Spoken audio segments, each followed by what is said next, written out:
Isang mapagpalang araw sa inyong lahat. Papakita ko lang guys kung anong uri ng aking trabaho.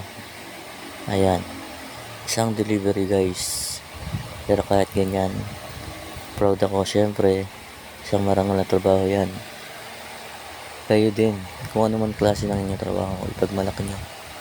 Dahil ito ay isang karangalan para sa ating pamilya.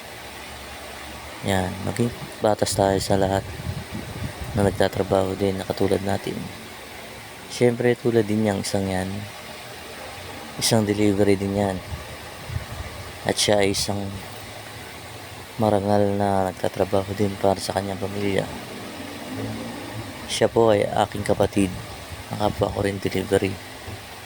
Yan guys, di ba? Masarap sa pakiramdam ang trabahong ganyan kasi wala kang tinatapangan tao.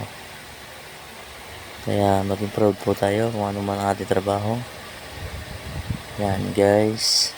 So yun lang guys. Bye. Thanks for watching. Ingat kayo lahat. God bless.